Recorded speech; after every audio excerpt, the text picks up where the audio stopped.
அன்று மன்னர் கிருஷ்ணதேவராயருக்கு பிறந்த நாள் விழா. நகரமெல்லாம் தோரணம், வீடெல்லாம் அலங்காரம். மக்கள் தங்கள் பிறந்த நாள் போல எண்ணி மன்னரின் பிறந்த நாளை வெகு விமரிசையாக கொண்டாடினர். முதல் நாள் இரவே வீதிகள் தோறும் ஆடல் பாடல் நிகழ்ச்சிகள், வான வேடிக்கைகள். அரண்மனையில் வெளிநாடுகளிலிருந்து வந்த விருந்தினர்களுக்கு விருந்து தடபுடலாக நடந்தது. மறுநாள் அரச சபையில் அரசருக்கு மரியாதை செலுத்துதல் நடந்தது.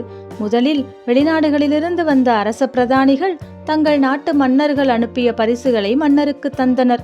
பிறகு அரச பிரதானிகள், பொதுமக்கள் மன்னருக்கு பரிசளித்து மரியாதை செலுத்தினார்கள்.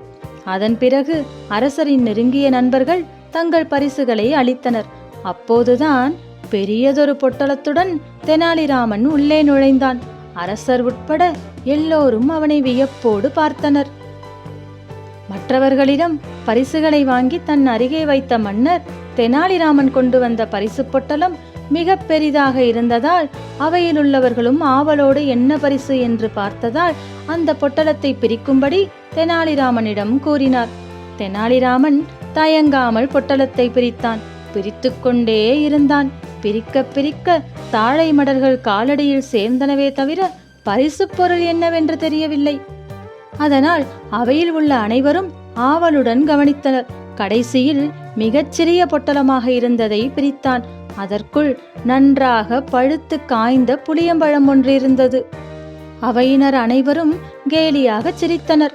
அரசர் கையமர்த்தி சிரிப்பு அடங்கியவுடன், தெனாலிராமன் கொடுத்த பரிசு சிறியதாக இருக்கலாம், அதற்கு அவன் கொடுக்க போகும் விளக்கம் பெரிதாக இருக்குமல்லவா என்று அவையினரை பார்த்து கூறிவிட்டு தெனாலிராமன் பக்கம் திரும்பி, ராமா, இந்த சிறிய பொருளை தேர்ந்தெடுத்ததின் காரணம் என்ன என கேட்டார். அரசே, ஒரு நாட்டை ஆளும் மன்னர் எப்படி இருக்க வேண்டும் என்ற தத்துவத்தை விளக்கும் பழம் புளியம்பழம் ஒன்றுதான்.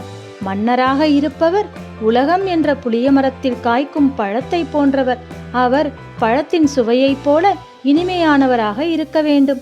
அதே நேரத்தில் ஆசாபாசங்கள் என்ற புளியம்பழ ஓட்டில் ஒட்டாமலும் இருக்க வேண்டும் என்பதை விளக்கவே இந்த புளியம்பழத்தை பரிசாக கொண்டு வந்தேன்.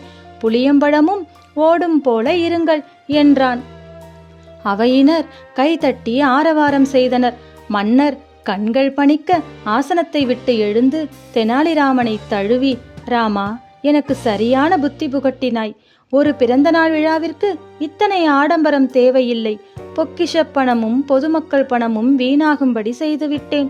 உடனே விசேஷங்களை நிறுத்துங்கள். இனி என் பிறந்த நாளன்று கோயில்களில் மட்டுமே அர்ச்சனை ஆராதனை செய்யப்பட வேண்டும். அவசியமில்லாமல் பணத்தை ஆடம்பரமாக செலவு செய்யக்கூடாது என உத்தரவிட்டார்.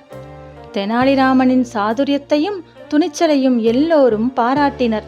அரசர் தனக்கு வந்த பரிசு பொருள்களில் விலை உயர்ந்தவற்றை எடுத்து தெனாலிராமனுக்கு பரிசாக தந்தார்.